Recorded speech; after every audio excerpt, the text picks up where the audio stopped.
இந்த வீடியோல நம்ம ரிவ்யூ பண்ண போற வெஹிக்கிள் TVS Apache 200 4V.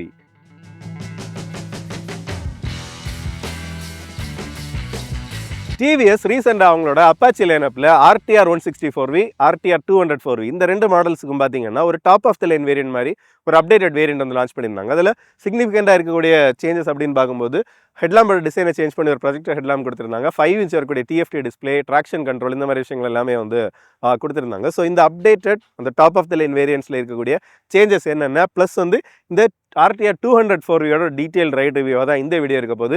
நீங்கள் பார்த்துருக்கிற சக்கரம் கார்ஸ் அண்ட் பைக்ஸ். ஒருவேளை எங்கள் சேனலில் நீங்கள் ஃபஸ்ட் டைமாக பார்க்குறீங்க இல்லை சப்ஸ்கிரைப் பண்ணாமல் பார்த்துருக்கீங்க அப்படின்னா மறக்காமல் சப்ஸ்கிரைப் பண்ணிட்டு பெல் ஐகானை ப்ரெஸ் பண்ணிக்கோங்க. அப்போ தான் ஃபியூச்சர் அப்டேட்ஸ் எதுவுமே உங்களுக்கு மிஸ் ஆகாது.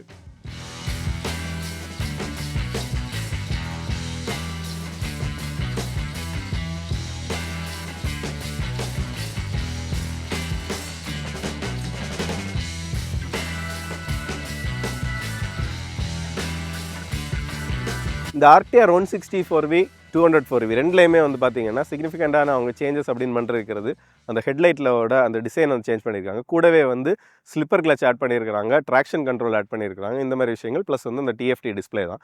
ஓவரால் வண்டியோட டிசைன் வந்து அவங்க பெருசாக வந்து சேஞ்ச் பண்ணல. என்னென்னா RTR 164V ஆகட்டும் 200 4V ஆகட்டும் இந்த சேம் சிலோட்டில் தான் இருக்கும். மெயின் டிஃபரன்ஸ் என்னென்னு பார்த்தீங்கன்னா 200 4Vயில் உங்களுக்கு ஸ்டாண்டர்டாகவே உங்களுக்கு ஸ்ப்ளிட் சீட்ஸாக தான் வந்து வரும். மற்றது 164Vயில் பார்த்தீங்கன்னா உங்களுக்கு சிங்கிள் சீட்டாக வந்து வரும். இது வந்து உங்களுக்கு 200 4V. 164Vலே வந்து பார்த்தீங்கன்னா உங்களுக்கு ரெண்டு மாடல்ஸ்லேயுமே இருக்குது. மீன்ஸ் நார்மல் மாடல், அதாவது ப்ரொஜெக்டர் ஹெட்லாம்ப் அல்லாத மாடல், அதுலேயுமே வந்து normal telescopic fork, upside down telescopic ஃபோர்க்கில் இருக்குது. இந்த டாப் ஆஃப் த லைன் மாடலில் பார்த்தீங்கன்னா உங்களுக்கு அப்சைட் டவுன் டெலிஸ்கோபிக் ஃபோர்க் மட்டும்தான் வந்து வரும். சிக்னிஃபிகண்டாக உங்களுக்கு அந்த ஹெட்லாம்போட டிசைன் சேஞ்ச் பண்ணியிருக்காங்க. கொஞ்சம் வந்து இன்னொரு பைக்கோட ரிசம்பிளன்ஸ் ரொம்பவே வருது. இதில் வந்து ப்ரொஜெக்டர் ஹெட்லாம்ப்ஸாக வந்து கொடுத்துருக்காங்க. உங்களுக்கு எல்இடியில் தான் வந்து உங்களுக்கு இண்டிகேட்டர்ஸுமே கொடுத்துருக்காங்க. அப்சைட் டவுன் ஃபோர்க்ஸ் ப்ளஸ் வந்து இதில் இந்த கலருக்கு பார்த்தீங்கன்னா ஃப்ரண்ட்டில் வந்து உங்களுக்கு 17 இன்ச் வரக்கூடிய வீல்ஸ் வந்து கொடுத்துருக்காங்க. ப்ளஸ் இதில் கலர் ஆப்ஷன் அப்படின்னு பார்க்கும்போது ஃப்ரண்ட்டில் வந்து ரெட்டாகவும் பேக்கில் வந்து உங்களுக்கு பிளாக் கலர்லேயுமே வந்து கொடுத்துருக்காங்க. ஸோ இதில் வந்து உங்களுக்கு ABS-ஓடையுமே வந்து வருது. உங்களுக்கு டயரோட சைஸ் அப்படின்னு பார்க்கும்போது பார்த்தீங்கன்னா 90/90 வரக்கூடிய 17 இன்ச் வீல்ஸுமே வந்து கொடுத்துருக்காங்க. உங்களுக்கு ABS-ஓட வருது. ABS-ஓட அந்த பிராண்டிங்குமே வந்து கொடுத்துருக்காங்க. கூடவே இந்த பக்கத்தில் பார்த்தீங்கன்னா உங்களுக்கு லோவர் போர்ஷனில் அந்த ஒரு அண்டர் பாடி ப்ரொடெக்ஷன் மாதிரி வரக்கூடியது ஃபைபர் யூனிட் தான், ஸ்டைலுக்கு தான். அதில் வந்து அந்த ஸ்லிப்பர் கிளச்சோட அந்த பிராண்டிங்குமே வந்து கொடுத்துருக்காங்க. மற்றபடி ஸ்டாண்டர்டாக தான். கிக்கர் வந்து ஆப்வியஸ்லி இப்போ ஹையர் அண்ட் பைக்ஸில் வந்து நமக்கு மேக்ஸிமம் வந்து யாருமே கொடுக்கறதில்ல. அதுக்கப்புறம் சைட் ப்ரொஃபைல் பெருசாக அப்படி சேஞ்சஸ் அப்படின்னு எதுவுமே இல்லை. உங்களுக்கு TVS-ஓட லோகோ பார்த்தீங்கன்னா அந்த 3Dலே வந்து அந்த ஹார்ஸோட லோகோ வந்து கொடுத்துருக்காங்க. நல்ல ஒரு ப்ரொஜெக்டடான ஒரு ஷ்ரவுடு தான். ஆனால் சிங்கிள் பீஸாக அவங்களுக்கு டேங்க்லேருந்தே வரும். நிறைய பைக்ஸில் வந்து பார்த்திங்கன்னா தனி பீஸாக வந்து இருக்கும். நல்ல ஷார்ப் அண்ட் ஏரோடைனமிக்காக இருக்குது. இதில் வந்து உங்களுக்கு அந்த ஸ்ட்ரைப்ஸ், அப்புறம் வந்து RTR பிராண்டிங், இதில் வந்து சின்ன ஒரு ஏரோஃபின் மாதிரி எல்லாம் வந்து டிசைன் வந்து கொடுத்துருக்காங்க. ஸ்ப்ளிட் சீட்ஸ் முதலே சொன்ன மாதிரி. அதுக்கப்புறம் ரியரில் பார்த்திங்கன்னா உங்களுக்கு சஸ்பென்ஷன் வந்து ஒரு மோனோஷாக் சஸ்பென்ஷன் வந்து கொடுத்துருக்காங்க. வித் அட்ஜஸ்ட்மெண்ட்டோடைய வந்து அவங்களுக்கு வருது. ப்ரீலோட் அட்ஜஸ்ட்டுமே வந்து நம்ம பண்ணிக்கலாம். அதுக்கேற்ற மாதிரி ஃபீச்சர்ஸுமே கொடுத்துருக்காங்க. அதுக்கப்புறம் ரியர் டயர் பார்த்திங்கன்னா 130 விட்டு இருக்கக்கூடிய 130/70 R17 வந்து ரியர் டயர் வருது. ரியருமே டிஸ்க் தான் வித் ABS, அதாவது டுவல் சேனல் ABS-ஓடய வந்து வருது. ஃப்ரண்ட் அண்ட் ரியருக்கு பார்த்தீங்கன்னா உங்களுக்கு டயர் ஹக்கர் மாதிரி வந்து கொடுத்துருக்காங்க. ஸ்ப்ளாஷஸ் வந்து உள்ளாடி போகாமல் இருக்கிறதுக்கும் பின்னாடி வராமல் இருக்கிறதுக்கும். ப்ளஸ் உங்களுக்கு டெயில் லேம்புமே பார்த்தீங்கன்னா சிம்பிளிஸ்டிக்கான ஒரு யூனிட் தான், நீட்டாகவே வந்து கொடுத்துருக்காங்க. டெயில் லேம்பில் எந்த சேஞ்சஸுமே வந்து உங்களுக்கு இல்லை. வண்டியில் ஏறி உட்காந்து பார்ப்போம். இந்த 200 4Vயோட வெயிட் பார்த்தீங்கன்னா 151 கிலோ வந்து வண்டியோட வெயிட் வருது. ப்ளஸ் கிரவுண்ட் கிளியரன்ஸ் வந்து 180 மில்லிமீட்டர். அதுக்கப்புறம் சீட்டோட ஹைட் வந்து 800 மில்லிமீட்டர். ஸோ வந்து ஓரளவுக்கு பேலன்ஸ்டாக தான் பண்ணியிருக்காங்க. சீட்டோட ஹைட்டுமே வந்து ஒரு 5 ஃபுட் 5 இன்ச்சஸ் கீழே இருக்கிறவங்களுக்கு கொஞ்சம் வந்து மேபி கால் எப்படி டோ பண்ணுறது மாதிரி வந்து இருக்கலாம். மற்றபடி ஸ்டார்ட் பண்ணியுமே வந்து பார்ப்போம் சவுண்ட் எப்படி இருக்குது அப்படிங்கிறதுமே வந்து.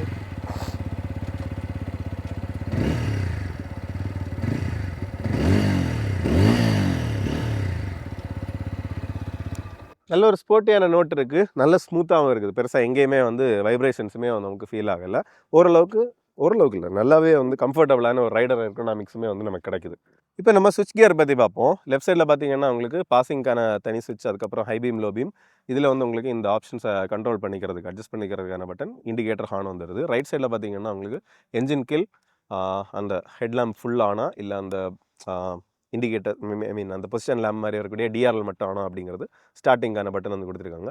ஸோ இந்த மோட் பட்டன் நீங்கள் ப்ரெஸ் பண்ணிக்கிட்டீங்க அப்படின்னா இங்கே பார்த்தீங்கன்னா உங்களுக்கு அந்த ஸ்போர்ட், ரெயின், அந்த அர்பன் இது எல்லாமே வந்து சேஞ்ச் ஆகிட்டு இருக்குது. ஒரு மோடுக்கு ஏற்ற மாதிரி பவர் அண்ட் டார்க் வந்து வேரி ஆகுது. நான் ரைட்டில் வந்து எக்ஸ்பிளைன் பண்ணியிருப்பேன், ஸ்க்ரீன்லேயே வந்து போட்டிருப்பேன். லாங் ப்ரெஸ் பண்ணிக்கிட்டீங்க அப்படின்னா உங்களுக்கு கீழே உள்ள மெனுவில் வருது. அதுக்கப்புறம் லெஃப்ட் சைடில் இருக்கக்கூடிய அந்த ஐ பட்டனை ப்ரெஸ் பண்ணும்போது அதில் வந்து என்ன சேஞ்ச் ஆகுது. இப்போ இன்னொரு மோடு ப்ரெஸ் பண்ணோன்னா லேப் டைமர் இதை வந்து இந்த மாதிரி சேஞ்ச் பண்ணிக்கிறது மாதிரி இருக்குது. இதில் வந்து பார்த்தீங்கன்னா உங்களுக்கு Bluetooth connected option, voice assist எல்லாமே வந்து வருது. லெஃப்ட் அண்ட் ரைட்டில் உங்களுக்கு இண்டிகேஷன்ஸ், அதாவது வார்னிங் லைட்ஸ் எல்லாமே வந்து உங்களுக்கு கொடுத்துருக்காங்க.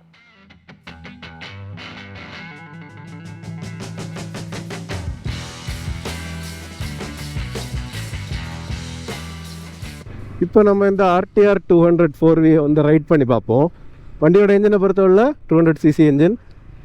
உங்களுக்கு பவர் அவுட்புட் அப்படின்னு பார்க்கும்போது ஸ்போர்ட் மோடில் பார்த்தீங்கன்னா 20.82 PS ஆஃப் பவரும், ப்ளஸ் வந்து அந்த நார்மல் அர்பன் மோடில் யூஸ் பண்ணிக்கிட்டிங்க அப்படின்னா 17.32 PS ஆஃப் பவர் வந்து ப்ரொடியூஸ் பண்ணுது. டார்க் வந்து மேக்ஸிமம் டார்க் வந்து உங்களுக்கு ஹையர் மோட்ஸில் உங்களுக்கு 17 சம்திங் வரும். லோவர் மோடில் வந்து பார்த்திங்கன்னா உங்களுக்கு 16.5 அந்த ரேஞ்சில் வந்து டார்க் ப்ரொடியூஸ் பண்ணும். ஸோ அந்த மோடை பொறுத்து வந்து உங்களுக்கு பார்த்திங்கன்னா உங்களுக்கு இது சேஞ்ச் ஆகும். இப்போ மோடு வந்து நீங்கள் இதில் லாங் ப்ரெஸ் பண்ணி நமக்கு வந்து சேஞ்ச் பண்ணிக்கலாம். இப்போ ரெயின் அந்த மாதிரி ஒவ்வொரு மோட்ஸாக வந்து உங்களுக்கு வருது. இப்போ திருப்பி அர்பன் மோடில் வந்து நம்ம செட் பண்ணிட்டோம்.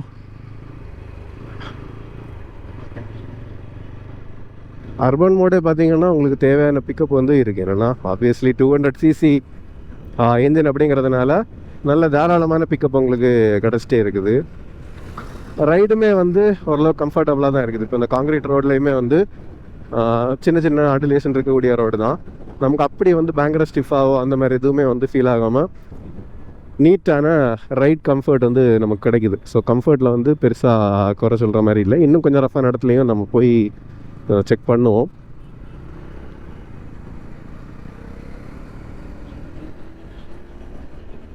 இப்போ பிக்கப் அப்படின்னு பார்க்கும்போதும் அர்பன்லேயே பார்த்தீங்கன்னா நல்லா ரைஸ் பண்ணோம் அப்படின்னா உங்களுக்கு தாராளமாக உங்களுக்கு அந்த புல்லிங் ஹெவியாக கிடைக்குது. ஸ்லிப் அண்ட் அசிஸ்ட் கிளச்சுமே வந்து கொடுத்துருக்கிறதுனால டவுன் ஷிஃப்ட் பண்ணணும் அப்படின்னாலும் உங்களுக்கு ஈஸியாகவே வந்து அப் ஷிஃப்ட்டு டவுன் ஷிஃப்ட்டு ரெண்டுமே வந்து ஈஸியாக உங்களுக்கு பண்ண முடியுது. இப்போ நம்ம ஸ்போர்ட் மோடில் வந்து வண்டி வச்சுருக்கிறோம். ஹைவேயில் வந்து அது என்னென்னா இனிஷியல் ரெஸ்பான்ஸ்லேயே தெரியுது. நம்ம கிளச்சை விடும்போதே வந்து பவர் அப்படியே தெரியுது. இப்போ வந்து கொஞ்சம் ஆக்சலரேட் பண்ணி பார்ப்போம். பயங்கர பிரிஸ்கான ஆக்சலரேஷன் வந்து கிடைக்குது. வண்டியும் ரிலேட்டிவ்லி வந்து நமக்கு ஸ்மூத்தாக தான் இருக்குது. அப்படி ஹார்ஷாக எதுவுமே இல்லாமல் சூப்பராக இருக்குது. கியர் பொசிஷன் இண்டிகேட்டருமே வந்து உங்களுக்கு வருது. 5 கியர்ஸ் தான். இப்போ பார்த்தீங்கன்னா இந்த இடம் ஓவர்டேக் பண்ணணுன்னா ஜம்முன்னு வந்து உங்களுக்கு ஓவர்டேக் ஆகுது.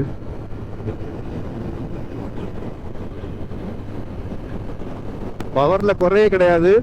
90, 100 எல்லாமே வந்து ரொம்ப ஈஸியாக கண்டினியூஸாக ஸ்டேபிளாக மெயின்டைன் பண்ணி போகிறதுக்கு சூப்பராக இருக்கும். இப்போ 90 வண்டி ஸ்பீட் ஏறிட்டே தான் இருக்குது. நமக்கு தாராளமாக வந்து ஒரு ஹைவேக்கும் யூஸ் பண்ணிகிட்டே இருக்கலாம். இந்த ஸ்பீடு வரைக்கும் சுத்தமாக வந்து வைப்ரேஷன்ஸுமே வந்து நமக்கு ஃபீல் ஆகலை. ஸோ அதுவுமே வந்து ஒரு நல்ல விஷயம்தான். வைப்ரேஷன்ஸை நல்லா கண்ட்ரோல் பண்ணியிருக்காங்க. இந்த இடத்துல ஸ்டெபிலிட்டி நல்லா இருக்குது. ஏன்னா இதில் வந்து நிறைய ரோட் ஆன்டிலேஷன் வரக்கூடிய இடம். பட் வந்து வண்டி ஸ்டெபிலிட்டி சூப்பராகவே வந்து நமக்கு மெயின்டைன் ஆகுது. ஸோ அதுவுமே ஒரு பாசிட்டிவான விஷயம் தான். ப்ளஸ் டுவல் சேனல் ஏபிஎஸ்மே கொடுத்துருக்காங்க. ஹார்டான பிரேக்கிங், ஏபிஎஸ் சூப்பராக கிக்கின் ஆச்சுது. ரியர் ஆல்மோஸ்ட் ஒரு சின்ன லாக் ஆகி ரிலீஸ் ஆச்சுது. அது கரெக்டாகவே வந்து காலைல ஃபீல் ஆச்சுது. பக்காவாக வந்து ஏபிஎஸ் ஒர்க் ஆகுது. அப்சைட் டவுன் ஃபோர்க்ஸுமே இருக்கிறதுனால அந்த நோஸ் டைவுமே வந்து தெரியல. இப்போ பார்த்தீங்கன்னா அது 4th இது இந்த ஸ்போர்ட் மோடில் வந்து பார்த்தீங்கன்னா கியர் ஷிஃப்டருமே வந்து பார்த்தீங்கன்னா உங்களுக்கு 64ல் 4th போயிட்டுருக்கோம். டவுன் ஷிஃப்ட் பண்ணு, அதாவது 3க்கு போ அப்படிங்கிற மாதிரி தான் வந்து சொல்லுது. ஸோ அந்த அளவுக்கு அக்ரெசிவாக வந்து அது நம்மளை ரைட் பண்ண சொல்லுது. இப்போ ரெயின் நமக்கு இனி அர்பன்லேயே வந்து ரைட் பண்ணுவோம். சின்னதாக ஹேண்ட்லிங் எப்படி இருக்கும் அப்படிங்கன்னு பார்த்துட்டு நமக்கு அதை ரைடை வந்து முடிச்சுக்கலாம். இப்போ இந்த இடத்துல பார்த்திங்கன்னா கொஞ்சம் மோசமான ரோட்ஸு.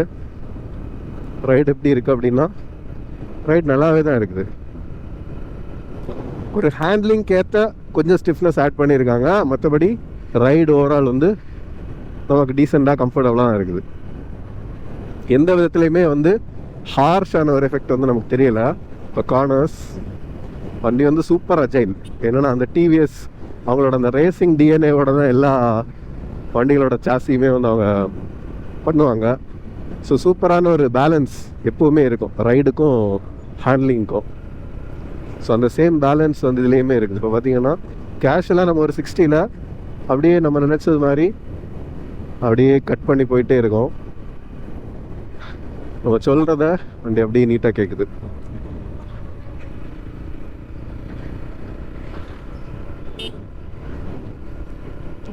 டிராஃபிக்கில் ஓட்டுறதுக்கும் வண்டி வந்து அப்படி ஹெவியாகவோ ஒரு 200cc அப்படிங்கிற ஒரு எஃபெக்ட் எதுவுமே வந்து கொடுக்கல. நீட்டாகவே இருக்குது. இந்த இடத்துலையுமே வந்து பார்த்திங்கன்னா அந்த ஏறி இறங்குனதும் எதுவுமே வந்து நமக்கு ரொம்ப ஃபீல் ஆகாமல் நல்ல கம்ஃபர்ட்டை வந்து நமக்கு கண்டினியூஸாக கொடுத்துட்டே இருக்குது. வைப்ரேஷன்ஸ் அப்படின்னு பார்க்கும்போதும் சிட்டி ஸ்பீடில் ஓட்டும்போது கிட்டத்தட்ட 0 வைப்ரேஷன் அப்படின்னு தான் சொல்லணும்.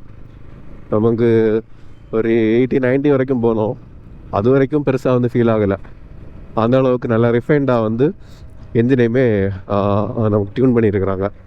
என்ஜின் அந்த வைப்ரேஷன்ஸ் எல்லாமே கண்ட்ரோல் பண்ணுறது அந்த மாதிரி. ஓவர்டேக்கிங் எல்லாம் டவுனுக்குள்ளே பண்ணணுமா, அப்படி ஜஸ்ட் ஒரு கியர் டவுன் பண்ணி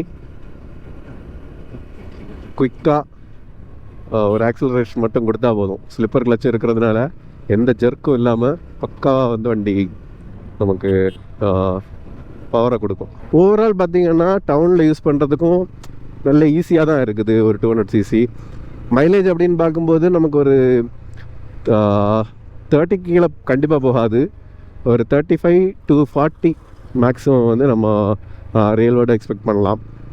நீங்கள் நல்ல கண்ட்ரோல்டாக ஸ்லோவாக அடிக்கடி ஓட்டுவீங்க, அப்படி ஒரு 60 அந்த ரேஞ்சிலலாம் கொஞ்சம் லாங் க்ரூசிங் உங்களுக்கு ரெகுலரான ரூட்டில் வரும் அப்படின்னா உங்களுக்கு அப் டு ஒரு 40 to 43 வரைக்கும் மேபி எக்ஸ்பெக்ட் பண்ணலாம். அதுக்கு மேலே நமக்கு கிடைக்காது. ரியர் சீட்டுமே உங்களுக்கு இது கட் சீட்டாக கொடுத்துருக்கிறது. ஸ்பேஸ் ரீசனபிளாக இருக்குது. ஸோ ஒரு பில்லியன் இருந்தாலும் நமக்கு அப்பப்போ யூஸ் பண்ணுறதுக்கு ஓகேவாக தான் இருக்கும். அதே நேரத்தில் உங்களுக்கு சிங்கிளாக நிறைய ட்ராவல் பண்ணுவீங்க அப்படின்னா நீட்டான ஒரு ரைடிங் பொசிஷன், அப்படி உங்களுக்கு கம்ஃபர்டபுளாக ட்ராவல் பண்ணுறதுக்கு நல்லாயிருக்கும். சூப்பரான ஸ்டைலிங். ஸோ ஓவரால் கண்டிப்பாக நல்ல ஒரு சாய்ஸாக தான் இருக்கும் யங்ஸ்டர்ஸுக்கு. ஸோ இந்த அப்பாச்சி RTR 204V டீட்டெயிலான ரிவ்யூ ப்ளஸ் வந்து அந்த டாப் ஆஃப் த லைன் எடிஷனாக அவங்க லான்ச் பண்ணியிருக்கக்கூடிய அந்த ஃபீச்சர்ஸ் என்னென்ன அப்படிங்கிறது 160 எக்ஸ்பிளைன் பண்ணியிருக்கோம், 200 எக்ஸ்பிளைன் பண்ணியிருக்கோம். கண்டிப்பாக வந்து இந்த வீடியோ உங்களுக்கு பிடிச்சிருந்திருக்கும், யூஸ்ஃபுல்லாக இருந்திருக்கும் அப்படின்னு நினைக்கிறோம். வீடியோ பிடிச்சிருந்தா மறக்காமல் லைக் பண்ணுங்கள், உங்கள் ஃப்ரெண்ட்ஸ் ஃபேமிலி எல்லாருக்குமே வந்து ஷேர் பண்ணுங்கள். இந்த வீடியோவில் பார்க்கலாம். Bye by.